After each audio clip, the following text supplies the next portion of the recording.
need to sort out the painting and then it's all done. So, you know, our master used to say, tidy house, tidy mind. Messy house, messy mind. So, our center just needed a good house clean. And you know, it's very funny. I don't know if you've ever read stuff by Shirley MacLaine. And in one of her books, she writes about homes, how they feel the energy of the person. So when you're angry, when you're upset, things in your house break down very quickly. And when you cry a lot, or you have an inner cry that you don't cry out loud, the house does the crying for you. You get soaked. There's a lot of water that comes to you. Water problems. Oh, Lydia. I've been drowning for the last couple of days. I thought it stopped. No, it has stopped. It stopped. It's stopped now. It's done. Yeah, there's an inner cry and an inner voice that doesn't, you know, you don't express it, but the house feels you. You know, because everything is energy, everything is atoms, right? We all know that. We all know that. Even science has proven it now. Quantum physics has proven it now. So there's nothing to prove anymore. Now, finally, science and spirituality are agreeing, just using different language, you know? The other day I was watching The Wormhole, I think by, what's his name? Anybody heard of the documentary, The Wormhole? Morgan Freeman, the actor. Yeah, he was questioning the existence of God and mankind. And you know, of course, the language is all very technical, talking about the universe and atoms. And I go, in simple words, you know, talking about the Big Bang, and then they found out that everything came from vibration and sound. I said, well, the yogis knew this so many thousand years ago. This is why we chant. This is why we're doing mantra. Different words, same things. Now, what that never ceases to amaze me is how people don't see it's the same. Different words, same thing. They're talking about the energy of sound. We're talking about the energy of mantras. Same thing, sound. One is occult and weird, and the other one is okay. It really makes me laugh. Our world is very strange, don't you think? Some things are so simply true.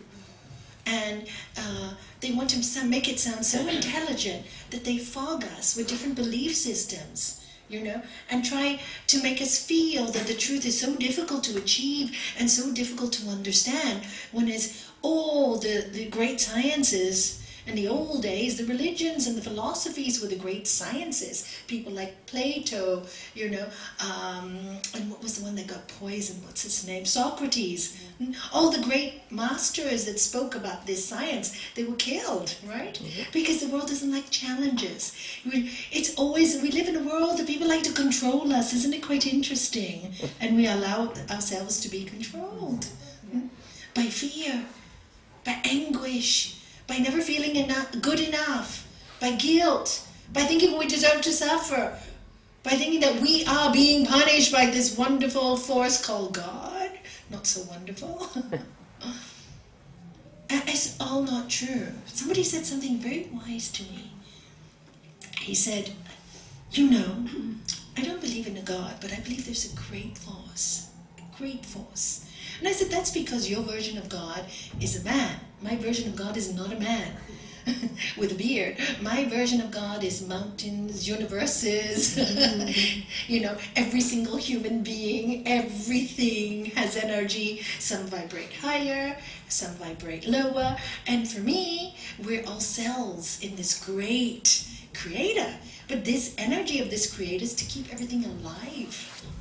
Like the body mechanism is to keep everything alive when the heart beats. And it's full of love. And he said to me, yeah, you know, Nalanie, that makes sense to me. But he said, you know what? I think, they say God created man, but I think man created God from his own mind. And isn't it true? You know, it was such actually wise statement. We create a God, and we think everybody has to agree with the God we create. And then we get so lost in definitions and words. We get so lost that we forget the energy of each other. We forget the truth of the matter that nobody really knows anything. How many galaxies are there? We've just gone to the moon, and my God, quite long ago. We're quite slow there, aren't we, considering we're so fast on technology? So, what does anybody really know? Galileo, in which century was it, said that the world was round, and he got killed for it. We don't know so much yet. The universe is so vast. There's so little we do know. But one thing we do know with all our hearts and soul is that we are in this body at this moment, at this time, and on this earth. The question is, why? What is my mission here? I really don't know. What I can tell you is, if we're going to be here, in this world, at this time, at this moment, I only can tell you one thing. When we live in peace and joy, we enjoy it. We make it a heaven. And the other thing I can tell you is, if you feel angry and feel sorry for yourself, yes, it's hard. Life is tough. I agree with you 100%. But if you dwell in that sorrow and you dwell in that, then your world becomes hell. Simple. Make it really simple. So how do you change the hell into heaven? By really, as this yoga science, and this is what we're studying week after week after week after week, is understanding that we are so much more than we think we are, that our human occupation of this earth is very tiny. But it can be very great if our cell is healthy. Because if one cell is healthy, all the cells will get healthy. But if all our cells are diseased and thinking life is miserable and the world is miserable and it's full of fear and what's the point of living and what point of carrying on, full of misery, you can't trust anybody, then all the cells will get diseased. And it will be as we think and we say, because as a combined unit, we make a force. Create a force field. Science talks about these force fields. Don't have to believe me, I don't know too much technical stuff. I see one or two documentaries, it just makes sense to me, or it doesn't make sense to me. Find out for yourself. Know for yourself these great energies. And of course, why do we admire these great souls like our master and Mother Teresa, people who do good? Because we recognize that higher vibration in them. They make us feel a kind of peace and joy, and there's something in our psyche that recognizes this goodness, that loves it.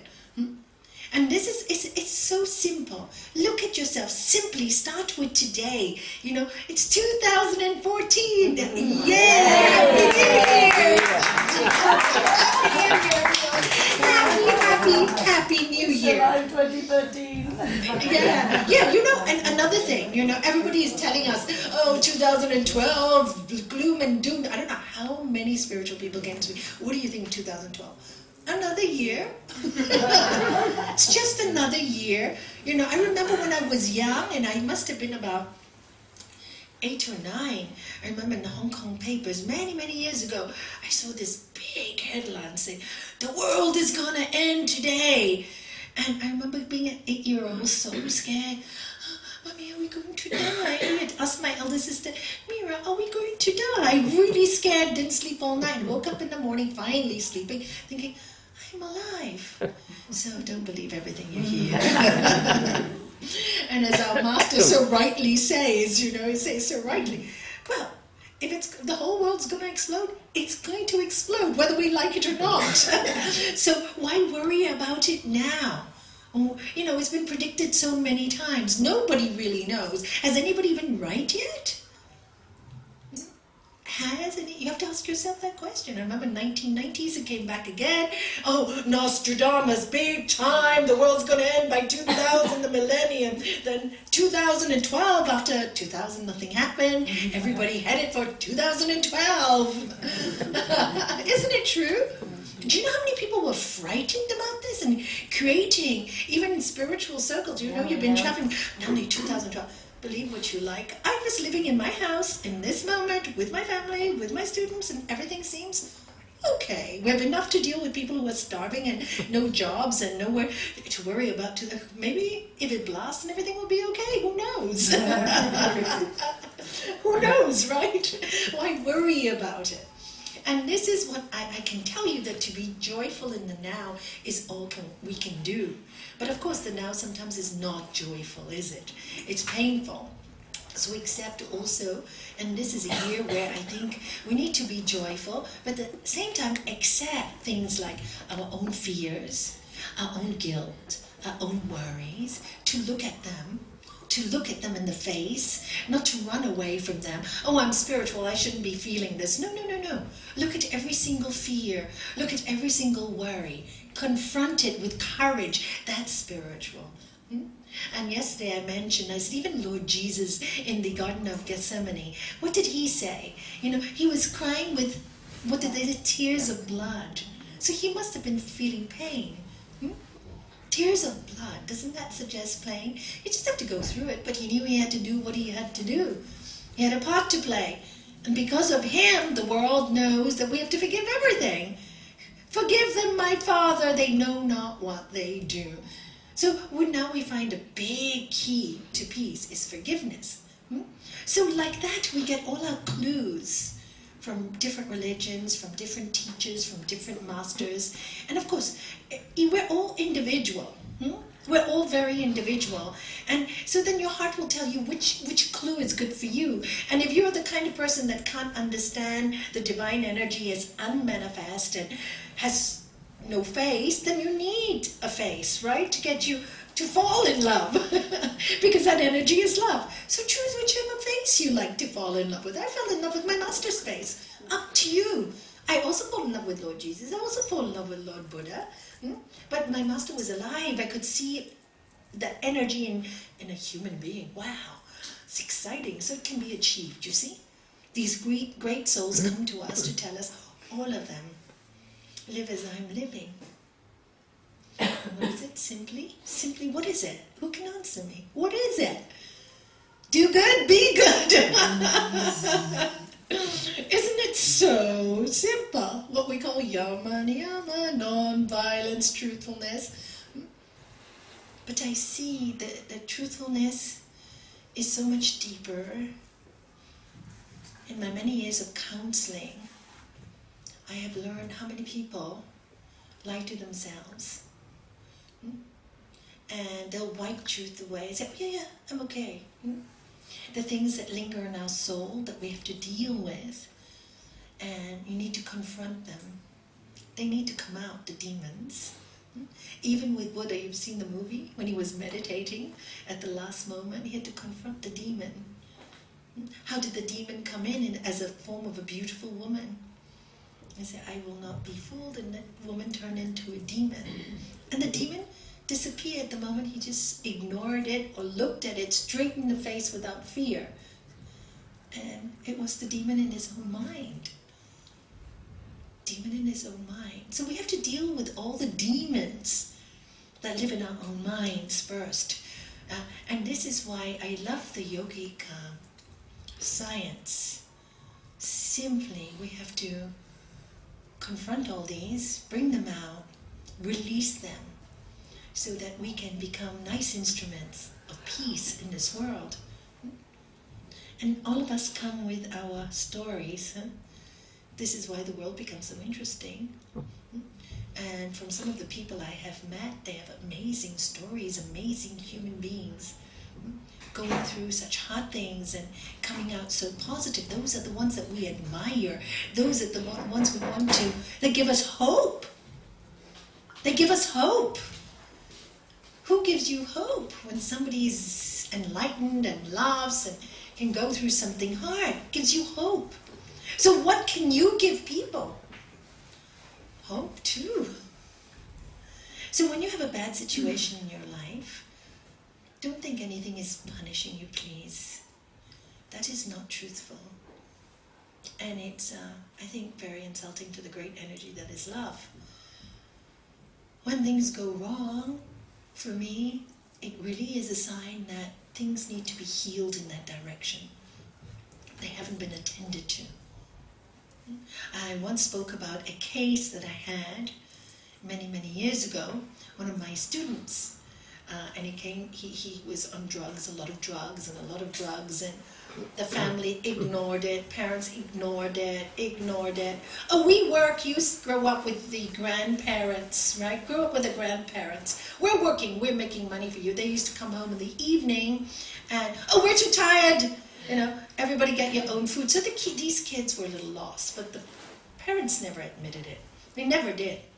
So the children, as they grew older, kept on asking for attention by being rebellious, right?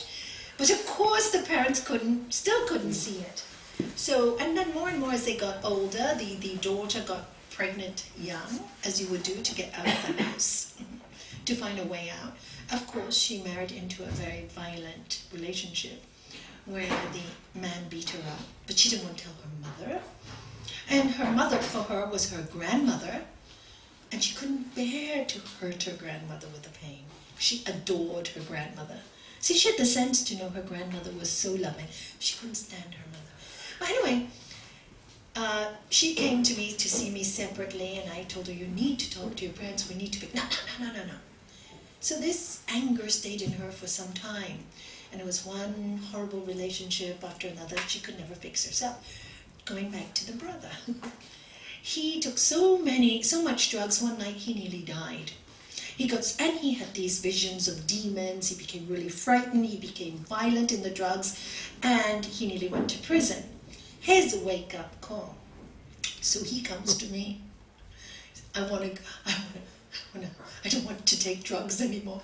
I said, you need to go into a clinic because you have to go cold turkey. That's the only way I know how. Cold turkey is you stop overnight. But in order to go cold turkey, you need to be watched.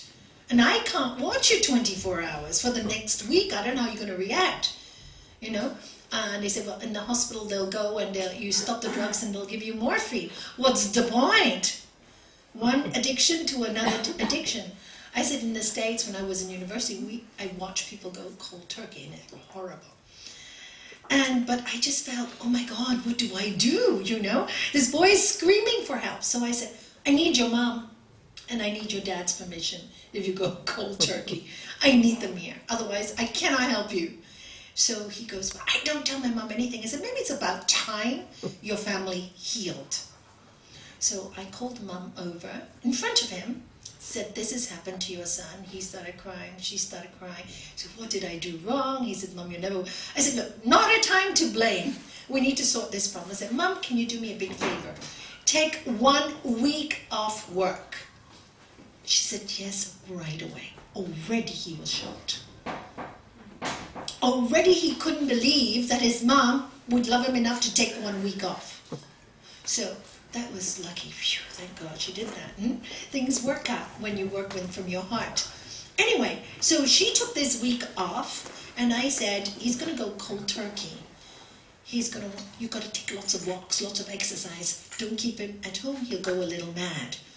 So that week, the mother and son became so close. All the anger from withdrawing from the drugs came out. And I told her, give her strict instructions. Don't scream back. When you're frustrated, tell him to go for a run with you. They went for runs, they walked up the Mediterranean steps, I don't know how many times. They would visit me once a day at home. I was living in Portland that time. Every evening at 6 to report, drinking lots of water. He's not eating, he was getting skinnier and skinnier. I said, don't worry about the food, we can fatten him up later. Then when the mother did it, the sister was shocked. So she came to me, she called me, I want to help my brother as well. Great, you have to be in your mother's house with your brother. So the 3 of them started doing it. Then the husband got involved, all right? And every day, then the 4 of them would come and report to me. Okay, when the 10 days were over, 1 week to 10 days, he was so calm. But 2 things happened. There wasn't just a cold turkey. I got them all to sit down. I said, you know what's happened this 10 days? Your family needed to do this. And then, I nearly said the sister's name. The sister came out and said, sorry. The sister came out and said, told her mom all the hurt she felt, all the frustration, all the pain. Told the mom about the first boyfriend who beat her up and abused her, and the mother didn't know a thing. And then the mother apologized for being so ignorant. And then the father said he just listened to what the mother said. He apologized to them. Anyway, they said, can I pay you? I said, no, I don't want any money for this. But you know what you do? I want you all, whatever you wanted to pay me, take a family holiday, because I'd never done that. Enjoy. Every time they went on a family holiday, it was arguments, screaming, slamming doors, and misery. So I said, take one family holiday and talk. They did it. And they came back, and their family healed. So you see, that was such a sure sign that so many bad things happened for the healing of the whole family. It had to be so drastic. And sometimes that has to happen. Now what happens is if the healing doesn't occur, the same problem recurs. The same problem recurs over and over and over and over again. And the reason why I'm telling you this story is, you see, a lot of people have a lot of issues, but they're not truthful. We try to hide it. We try to put it underneath the blanket. We're too frightened to tell the person at that time, I have this feeling. We need to be truthful to ourselves. But like I said, over and over and over and over again, truth can be gentle. It doesn't, I don't like this about you. I don't like this about you. No, it doesn't have to be like that. If you don't like something about someone, many times it's something you don't like about you also. So when you're saying the words, try and see them and ask, do I have any of these qualities in me too? Ask. You may not have, but always ask. Always ask. Maybe I have these qualities. If you don't like, like I told you the story of the child and the mother. The mother says the child is screaming at me all day long. And I ask the child, and what the child says? Yeah, my mother screams all day long. She can't ask nicely. She'll say, make your bed, have your food, do this, do that. So the child imitates the mother. So ask the mother, who taught the child to scream? True or false? True. So you have to examine yourself all the time. And it was hard for the mother to take it when I told her. And I said, is it true or not? She said, yes, but I have to teach her. Do you have to teach her like this? If you teach her like this, this is how she's going to learn. Who's her first guru? The mother. So the first thing we need to learn, truthful to ourselves and our lives, is to learn the power of sound and words we say. Our words today people speak so cruelly to each other. They say such horrible things in a fit of anger. They swear and they say these horrible things. And that's hard to repair. There's no need for that. You can speak the truth quietly. And if they don't want to hear truth, there's your answer. There's your answer. They don't want to hear your truth, so they're not ready for it. Then you have to decide what you want to do with your life. It's your decision. Can you live with it? Are you happy with it? Or do you have to make changes? That's the truth. And there's the serenity prayer again. Lord, grant me the serenity to accept the things I cannot change. The courage to change the things I can. and the wisdom to know the difference. Right? Once you accept the things you cannot change, then you have to ask, what do I need to do? Do I change it? Don't I? And if you need to change it, courage is the next step. The only thing you can change is you. Got that? Keep reminding yourself. You don't like a job, don't blame the job, blame you. Take responsibility. I don't like this job, so what would you like to do? I'd like to do this. Now, why don't you study, take a degree, and start to go that way? If that's what you want to do, follow it. You're saying it, don't blame the job that you're not doing what you want to do. Ask yourself, why are you not? You're old enough. You have intelligence. You can help yourself. Study. Nowadays, it's so easy to learn new skills. Internet. That's one thing good about the internet. Google and you find anything you need. Yeah. Isn't it true? Yeah. I know. I was quite surprised when somebody said there were so many things on me on Google I hadn't realized, course, it's people like Shanti and Ole who puts all these DVDs on. I don't even know. I got an email the other day, someone said, oh, I've been listening to all your talks and I have this problem, the one about abandonment. Yeah. So she asked me, I said, didn't even realize that, she was listening to all these talks. She said, can you please give a talk on abandonment, because I don't see it in any of your history. And it's true, I've never spoken about abandonment. And funny enough, today I had another patient who spoke about feeling abandoned. So it must be, there's my sign. So I told Shanti the next talk, abandonment. Because the universe always tells us what's needed. And all of us are told this, and these are the skills we need to reacquire as human beings. We need to get in touch with. So 2014 is as you think, you become. This is a year for making things happen.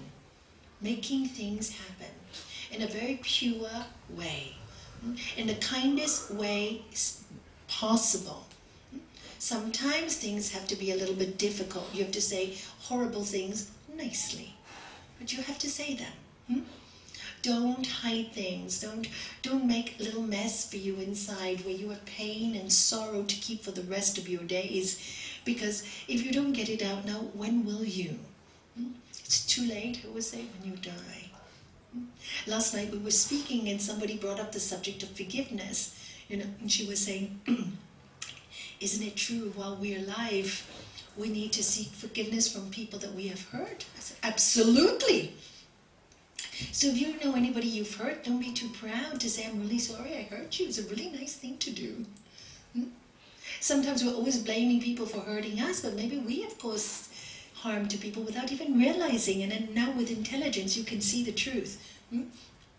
How many people blame their parents for causing them pain? How many parents blame their children for causing them pain? How many friends blame each other for causing pain? Doesn't matter who. At the end of the day, like I said, we're all in a box and we're going to be burnt in dust. Does it really matter? At the end of the day, does it really matter? When the time's up, it's up. For all of us, how many people again have we lost this Christmas? How many more messages do we have to have? Does it really matter? Just, I'm sorry if I hurt you. No big deal. And this is where the ego, we talk about the ego in yoga. We're talking about this kind of ego. The pride, the arrogance. I have to be right all the time. And just because we're a little bit more spiritual than other people, we think we're better. What a joke. We really don't know what's in other people's hearts, why they do what they do. All I can tell you is in all the cases I've seen, everybody who's committed horrible things in their life come from a very sad place and a painful background and have no trust in the world. They have no love around them, and that's why they behave like that. They're sick. It's just like the cell is sick, it's cancerous. And these people create cancer in the world and wars and trouble. And our job, hopefully everybody is a good cell in here. And why do I say hopefully? That's wrong. You are. We're working on it. You are great cells. Great human beings. Great human beings. And then just multiply the greatness that you are. Just multiply the greatness that you are. Don't be fearful of your own light. Like Lord Jesus said, don't hide the light under a bushel. Did he say that? Yep. I don't know, I wasn't there. I don't know, I wasn't there. Oh, you can read it in the New Testament. Just like you can read Gurudev's words in To Know Yourself or Beyond Words. Just the same words. And he said, do not hide your light under the bushel. In other words, and this is what people are really frightened of, just being themselves, comfortable in their bodies, comfortable in their lives. Everybody's so worried about what people are going to say and talk about, especially in a small place like this. We really need to cut that connection of feeling guilty and bad about everything you are. And we all make mistakes. I think we've grown up now. We all make mistakes. Who hasn't? There's nothing to be ashamed of. We all get ill at some time for some reason. Nothing to be ashamed of. So much guilt, so much fear, so much worry. For what? The only solution is make the most of what you call life, whichever way you are, your personality. If you're a mother, be the best mother possible. If you're a father, be the best father possible. If you're a mechanic, be the best mechanic possible. If you're a teacher, be the best teacher possible. If you're a lawyer, be the best lawyer possible. It doesn't mean it's going to be easy. It just means that you're going to live to like yourself more. And when you like yourself more, your life is happier and you attract happy people around you. Because like attracts like. And this is why all the great saints tell us, be in, let me see if you heard it enough from me, be in what? The moment. Or else they say. The light. I always say, be in good company. Yeah, Satsangat be ni sangat. Company, that's why we're getting there. It's a very famous Shukacharya 6th century saint said, be in good company. When you're in good company, your mind is elevated. When your mind is elevated, you're not so attached to what this person said. You're not so attached to the negative. When you're not so attached to the negative, there's a feeling of freedom, and that's when you were born to be free. So be in good company. If you read all the scriptures, if you read deeply, all the great masters, they'll say, be in good company. Don't go and be in bad company because, again, one rotten apple spoils the bunch. Unless you can be the good apple and make all the rottens good. I believe they should put that saying in too. Like there's this saying, and I've made my own saying. They say there's you can kill 2 birds with 1 stone. I always say you can love 2 birds with 1 hug. 2 birds with 1 hug. Just hug. It's a much better way to do things. A much better way to do things. One brings love and one brings destruction. You know the story of the 2 wolves. I tell it over and over again. They live in your mind. The one that's arrogant and angry and fearful, and the other one that's full of joy and love and kindness. Which one wins? The one you feed most. So watch what you're feeding yourself on a daily basis. 2014, beginning, new year. Every day, practice. Every day, practice. Every day. Make a promise to yourself. This year, at least for 1 month, every morning, every evening, I'm going to finish with a good thought. Even that one thing, I'm going to finish, no matter how bad the day is, I am going to start with a good thought, and I'm going to finish with a good thought. And even if my day is bad, I'm going to say, thank you for the worst day in my life. Okay? Say it, get it out, My father used to tell me in the early days before yoga, when I believed God was this man doing us bad, when I believed those things and those times, he said, God doesn't do it to you, but if you feel so angry with God, fight with him. And it worked. He appeared in the form of Gurudev. I did. I really fought. My father said, fight. Say what you feel. Get angry. Get it out. Don't keep it inside. It's the best advice he did, and I fought. I said, there's a God, show your face. And 2 days later, telephone. Swami Satchidananda. You see, when there's a sincere call, it comes in any form that you need. So you don't know. Some people get it in the form of books. How many people have come to me, said they were lost, and suddenly a friend would give them a book, and that book would change their lives? How many people? You don't know how it's going to appear to you, but do you hear the message? Do you hear it? If you hear it, you have to do it every day. So simple practices. If you make them too complicated, I have to meditate for 2 hours, you're going to be so stressed out. It's too much. With the work, with all these emails today, Later on, you build up the practice, it will come to you by itself, and then you will love your practice, as I do, and many of us do. It's just, I cannot start the day. If I have to come here and leave at 8 o'clock in my morning, I'll get up at 5 to meditate. But last night, I got up at 1:30 till 4 o'clock, because I haven't come here so long ago. I have to get up very early to come here, do this, do that before I go. You know what? I'll just get up in the middle of the night and meditate. Because it wants to. It's not a chore. It's not anguish. It's not frustration. It's just, my medicine. It's medicine to get charged with yourself, your soul. And know that your body is on loan. You just have to keep reminding yourself that the spirit lives in you, and that stays forever. And who you are as an individual, like everything else, goes. Dust to dust, ashes to ashes. And you have to keep reminding. If you don't remind yourself, you forget soon. It's kind of like in school when you study certain things, right? While you're studying it for an exam, you keep repeating it over and over and over and over and over again. You really know it. And maybe you know it for 1 year, and you know it for 2 years, and you know it for 3 years. But if you don't go back to it, a lot of it after 10 years you've forgotten. Isn't it true? You've just forgotten. And this is the same with our spirit. If we don't get in touch with it on a daily basis, we forget we have it. As Sri Patanjali says in Sutra 4, then we start to believe the self assumes the modifications of the mind stuff. We start to assume that we are our thoughts.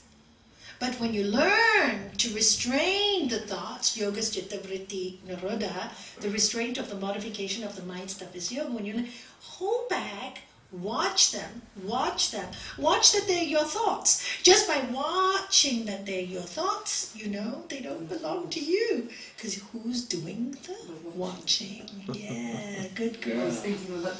Yeah, who is doing the watching of the thoughts? And if you do this often enough, there's a detachment to this self. There's a detachment. You start saying, my mind is a little sick today, and you admit it. Truthfulness is not in a good place. Okay, before I cause any more damage because it's not in a good place, what should I do with myself? What should I do how should I recharge myself? Read some positive books, listen to some music, or withdraw. Well, I used to do that in the early days. Sleep. I sleep. When I was like this, I just sleep, and I could easily sleep because I don't want to hurt anybody. And if I say anything, I'm going to cause pain. Better to keep this shut. And when I have to say anything to anybody, let it be in a nice way, at the right time, at the right place, in the right circumstances. Not blurt and then regret. Because if you blurt and regret, who do you have to live with? Another guilt. Oh, don't need it. Do you see? We don't need that anymore. The more we go outward with it, the more we suffer. And we collect all these yucky stuff. We collect it, and then we feel like throwing up.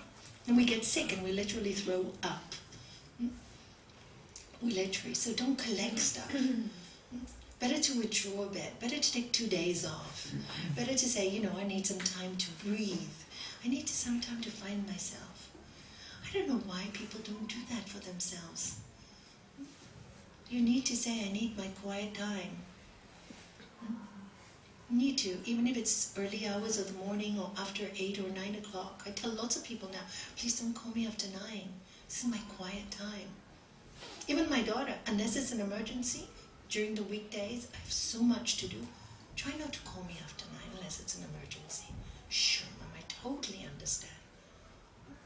Weekend, no problem. That's my time for the grandchildren.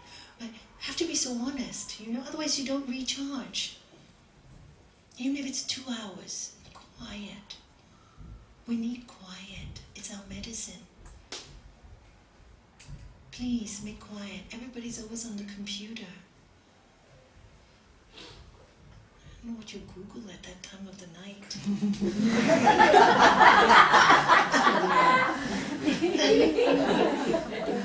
Any information you need can be done during the day. If you have something urgent to answer or somebody's suffering, it's different, But just to play with words, And Facebook, go to the bad day, the good day, there's so many words for what, you know? It's really relevant. Now there's so many messages and all of that. It's ridiculous. It's just that nobody, just don't even feel like looking anymore. At least in the early days, they were important messages. Now it's just a lot of da-da-da. I wore this dress, I wore that. I don't really care, you know? Sorry to be so blunt. But, so much extra information taking place in our brains. No time for the mind to rest. No time for it to just take a deep breath. Do that with me. Such a nice thing to do. Sit straight. Let's go. Take a deep breath. Take a deep breath.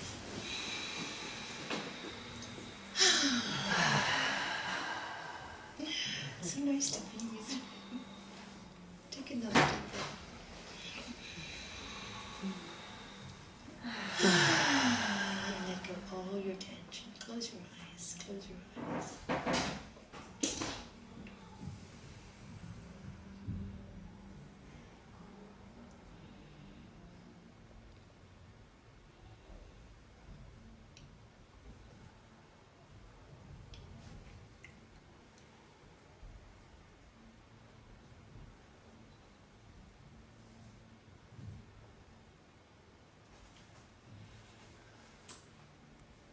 Open your eyes.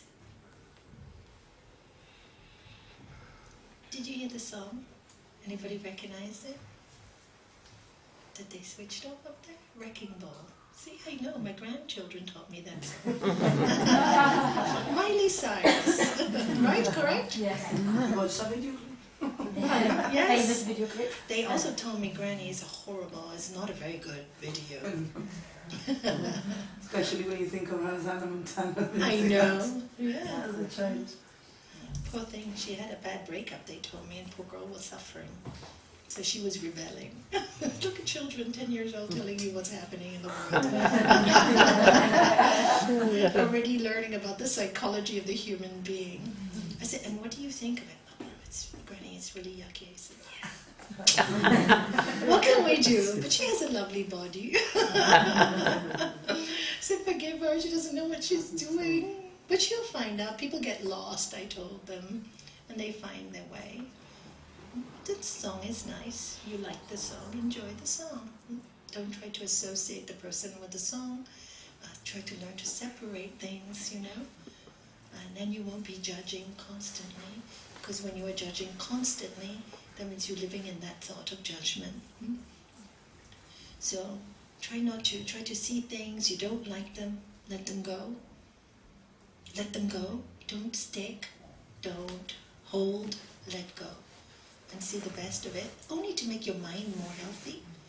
It makes you more healthy. It's a simple practice, not difficult to do. So make this your medicine, keeping the mind healthy, yoga's chitta, vritti, nirodha. And then the siya abides in its own true nature, and then you feel the peace, even that 1 second of quiet. Just that 1 second.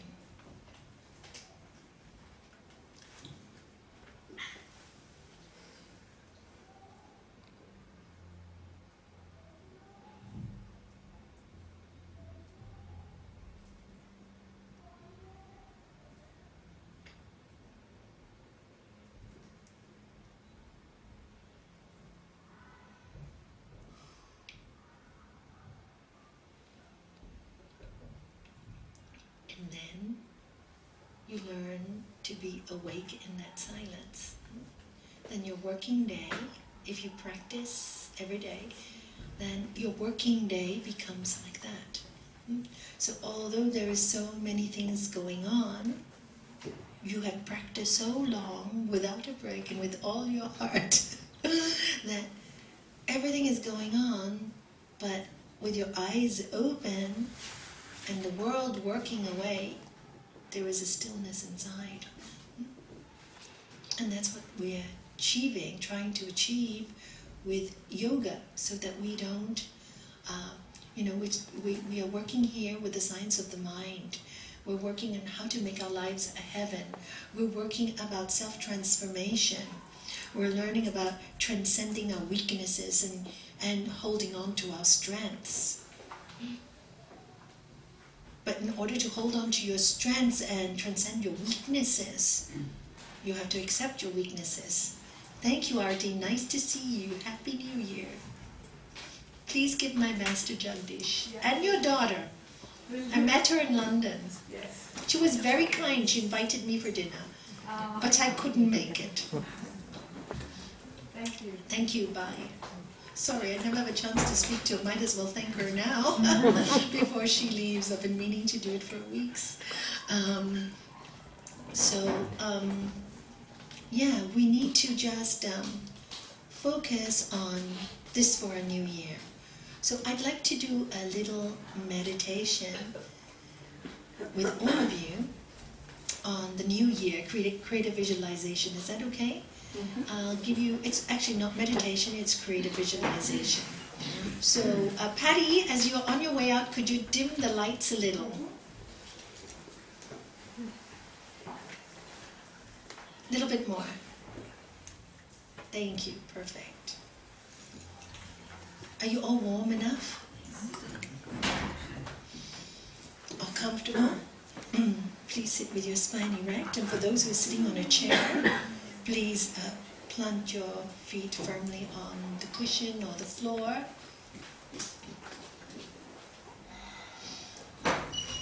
Please take a slow, deep breath. Exhale.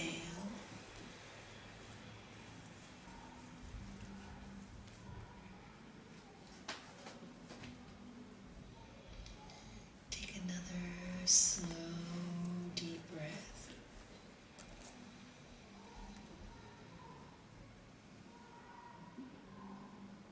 And exhale fully and completely.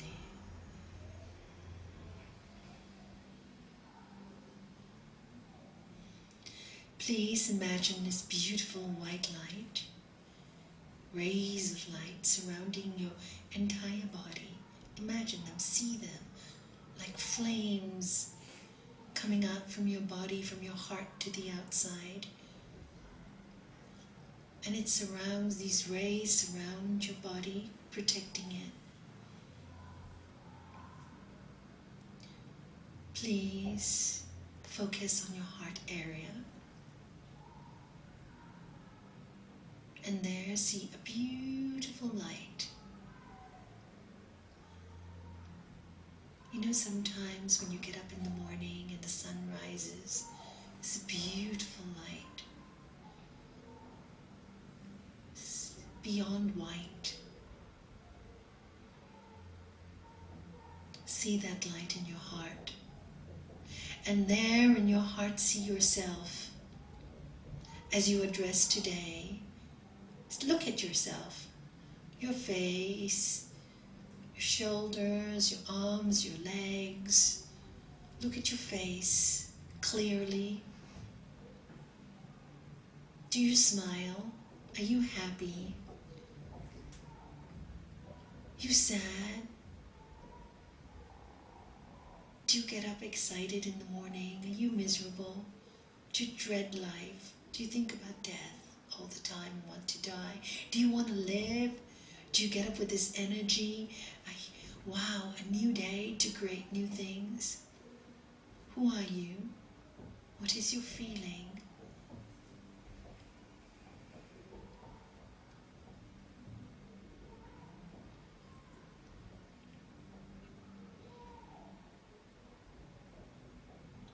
Then look at yourself again. And see that the person that is looking at you knows all about you, sees your weaknesses and sees your strength, and still keeps you alive, and still keeps your heart ticking, and still keeps you here. So you are here, in this space, in this time, in this world, in this generation, in this home, in this job, in this life. Are you peaceful? Ask yourself, am I peaceful? Why not? This is where I am. How can I make it joyful? How can I make myself laugh every day? Am I becoming too serious with everything? Can I take a joke? When somebody insults me, can I turn away and say, poor thing, that's their problem. If it's mine, I'll soon find out. Can I laugh about these things? Can I laugh at my mistakes and correct them? Can I say sorry when I do something wrong?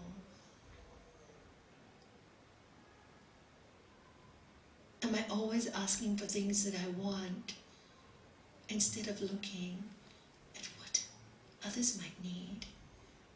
Am I always asking for nurturing instead of giving somebody else a hug? Or do I get enough hugs a day? If not, why can't I ask for one?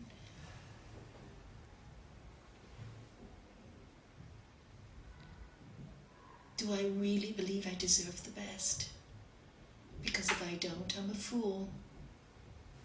I deserve the best. Why? Because there's only one me. But I know if I deserve the best, as I sow, I will reap. So what am I sowing? What am I putting into my everyday? Who am I? Who am I? Who am I really? Do I know me?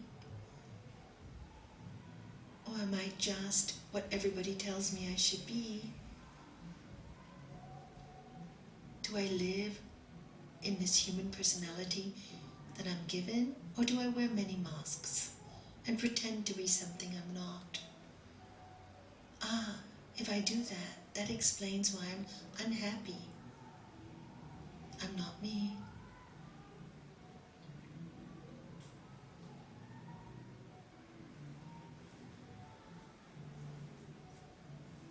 Take a deep breath. So how do I start my new year? Exhale.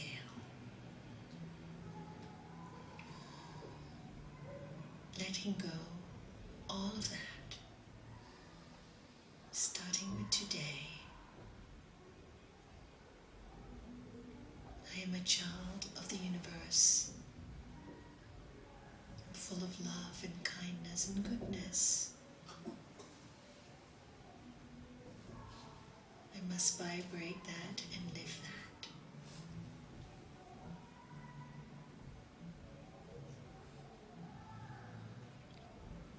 And see yourself being truly who you are, walking this earth, laughing, joking. Yes, there are sad days too. Look at those sad days. Learn from those sad days. Lessons in life.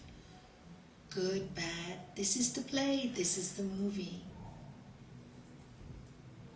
Tell yourself constantly, don't get too serious. It's only a movie.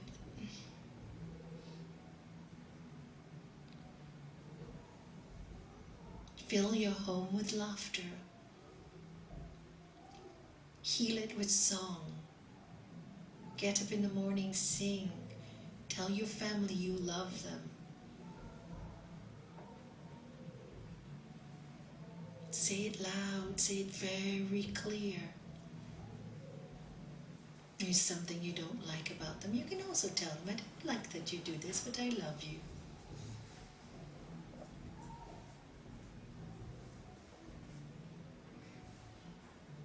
See yourself going to work, excited about it. What difference can I make today being me? I've been made in this image for a reason. I can smile. That's my contribution for today. And that's good enough. That's good enough. Take a deep breath. And now contribution today as yogis to the world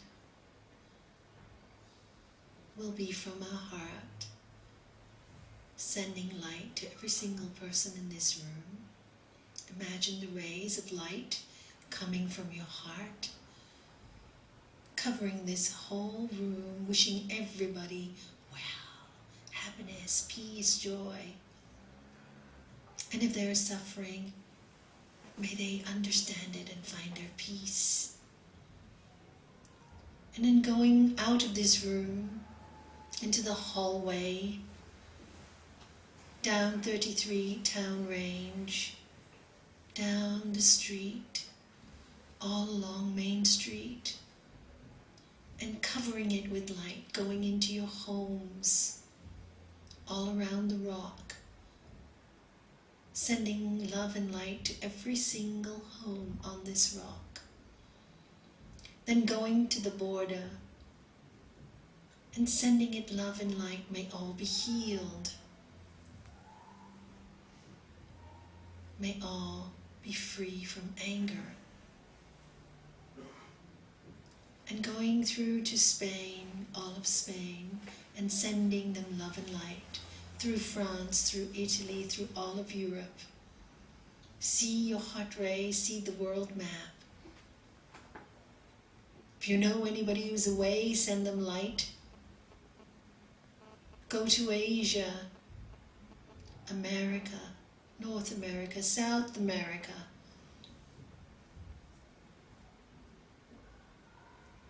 Australia, Africa,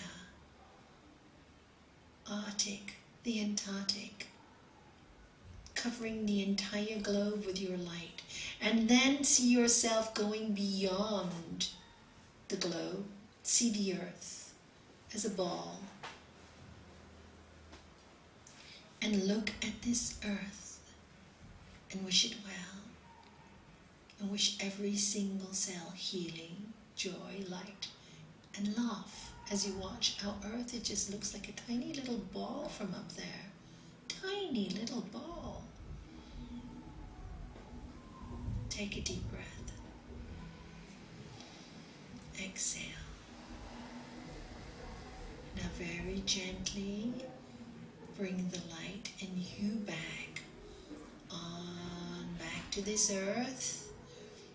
Back through the Arctic and the Antarctic, Australia, Africa, North America, South America, Asia, back through Europe, France, Spain, coming into the border, sending in particularly a lot of light into your homes, into this room, and back into your body.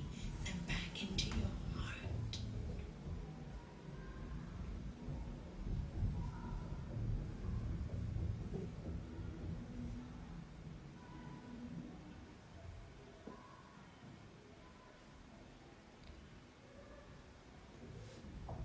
And wish yourself peace and joy, love and light.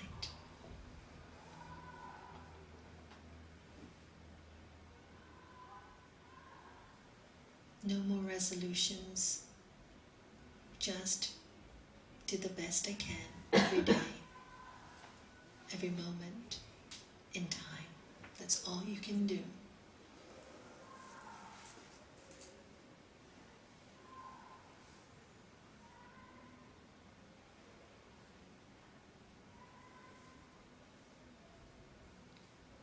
We'll have 2 minutes of silence.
finish off with a mantra. You all just repeat it with me.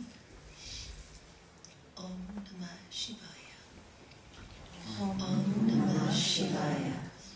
Om Namah Shivaya. Om Namah Shivaya. Om Namah Shivaya. Om Namah Shivaya. Om Namah Shivaya. Om Namah Shivaya. Om Namah Shivaya. Om Namah Shivaya. Om Namah Shivaya. Om Namah Shivaya. Om Namah Shivaya. Om Namah Shivaya. Om Namah Shivaya. Om Namah Shivaya. Om Namah Shivaya. Om Namah Shivaya. Om Namah Shivaya.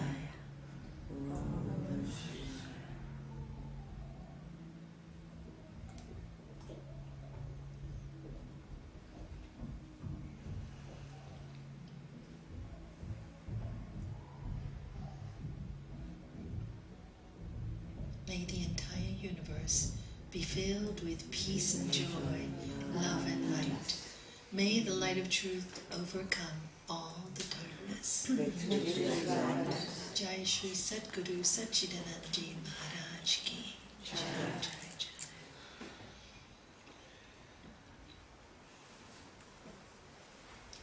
Thank you all for coming.